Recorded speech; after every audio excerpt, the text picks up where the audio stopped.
রাধে রাধে প্রিয় ভক্তবৃন্দ, আজকের কথাটি খুব মন দিয়ে শুনবেন, কারণ এটি প্রতিটি ঘরের কথা, প্রতিটি সেই মানুষের কথা যে পরিশ্রম করছে কিন্তু টাকা ধরে রাখতে পারছে না। উপার্জন করছেন কিন্তু সঞ্চয় হচ্ছে না।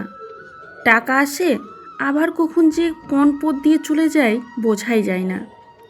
কখনো অসুস্থতা, কখনো হঠাৎ, কখনো কোনো খরচ, কাউকে ধার দেনা, আবার কখনো কাজ আটকে যাওয়া।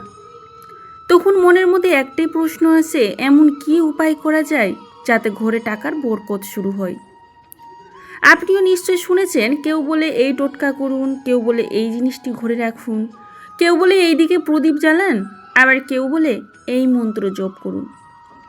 আপনি হয়তো অনেক কিছু করেও দেখেছেন, কিন্তু সত্যি করে বলুন তো, কিছুদিন সব ঠিক থাকার পর আবার আগের মতোই অবস্থা হয়ে যায় কেন? আজ আমাদের ঠিক এই বিষয়টি বুঝতে হবে। প্রথমে একটি সত্য কথা বুঝে নিন, টাকা শুধু ভাগ্যের কারণে টেকে না, টাকা টেকে সঠিক আচরণ ও ব্যবহারের কারণে। আর এখানেই মানুষ সবচেয়ে বড় ভুল করে থাকে। মানুষ ভাবে বাইরে থেকে ধন আসবে, কিন্তু ধন শুধু বাইরে থেকে আসে না।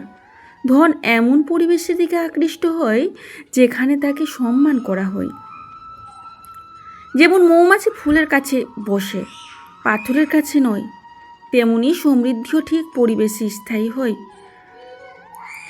এখন মন দিয়ে শুনুন, লক্ষ্মীকে ঘরে আনার কোনো একটি মাত্র মন্ত্র নেই, কিন্তু মা লক্ষ্মীকে দূরে সরিয়ে দেওয়ার অনেকগুলো কারণ রয়েছে।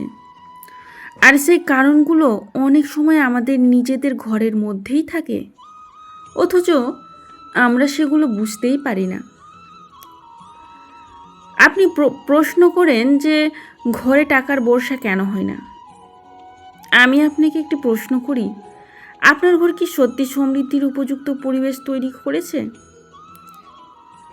খারাপ লাগলেও কথাটি সত্য।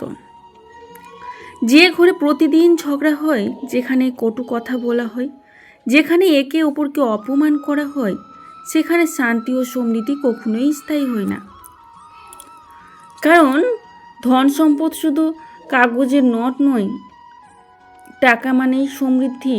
আর যেখানে সবসময় অশান্তি থাকে, সেখানে কোনো ভালো জিনিসই সহজেই স্থায়ী হয় না। আপনি নিশ্চয় দেখেছেন, কিছু মানুষ খুব কম উপার্জন করেও কিভাবে সুন্দরভাবে সংসার চালিয়ে নেয়। আবার কেউ অনেক বেশি উপার্জন করেও সবসময় ঋণের মধ্যেই ডুবে থাকে। এটি শুধু উপার্জনের পার্থক্য নয়, অনেক সময় এটি সংসারের পরিবেশ, অভ্যাস ও অর্থ ব্যবহারের পার্থক্য। যে ঘরে ঢুকলে উত্তেজনা ও অশান্তি অনুভব হয়, সেখানে সমৃদ্ধি ধরে রাখা খুবই কঠিন।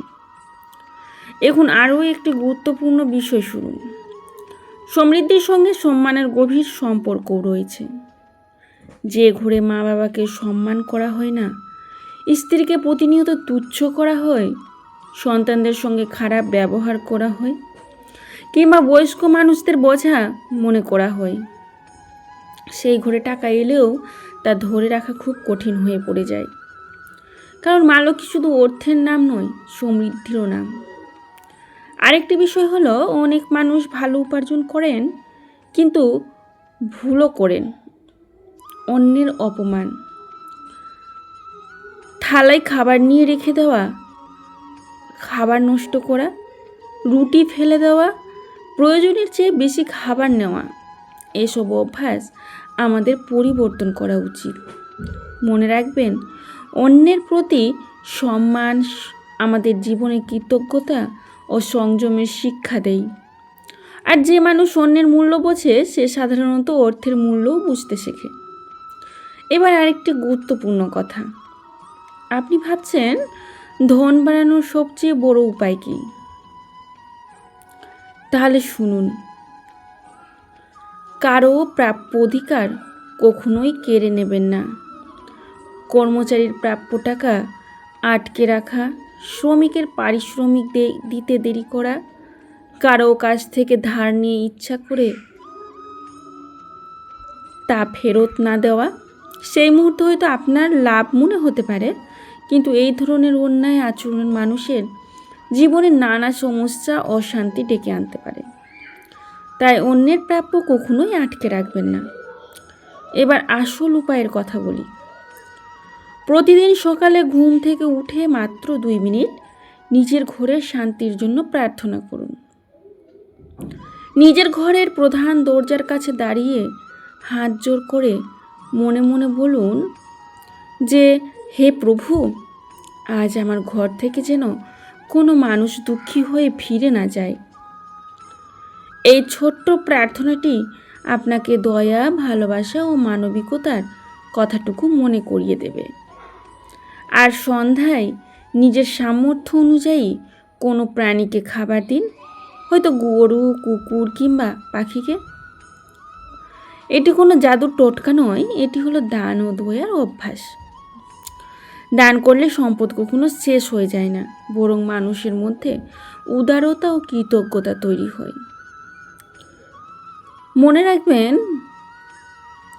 যে জল একেবারে স্থির হয়ে থাকে তা এক সময় নষ্ট হয়ে যায়, আর যে জল প্রবাহিত হয় তা জীবনের কাজেও লাগে। তেমনি অর্থ সঠিকভাবে ব্যবহার করতে হয়। প্রয়োজনীয় খরচ, সঞ্চয়, সাহায্য এবং ভবিষ্যতের পরিকল্পনার মধ্যে ভারসাম্য রাখতে হয়। আর একেবারে শেষ কথা, টাকার বর্ষা একদিনে হয় না। প্রথমে আসে বরকত, তারপর আসে স্থিরতা, তারপর আসে ধীরে ধীরে বৃদ্ধি।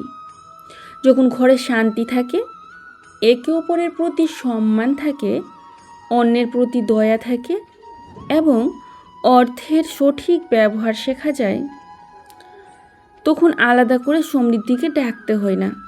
সমৃদ্ধির পরিবেশ নিজেই তৈরি হতে শুরু করে। মনে রাখবেন,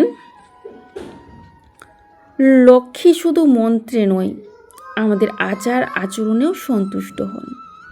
তাই আজ থেকে শুধু টোটকার পেছনে না ছুটে নিজের আচরণে পরিবর্তন করুন। দেখবেন, প্রথমে অপ্রয়োজনীয় খরচ কমবে, তারপর সঞ্চয় তৈরি হবে, তারপর থেকে নতুন সুযোগ আসবে। আর একদিন আপনি নিজেই বলবেন, টাকা শুধু বাড়েনি, আমাদের ঘরের পরিস্থিতিটাই বদলে গেছে। আজকের কথাগুলো যদি আপনার হৃদয় স্পর্শ করে থাকে, তাহলে শুধু শুনে রেখে দেবেন না। আজ থেকেই 7 দিনের জন্য একটি ছোট্ট সংকল্প নিন।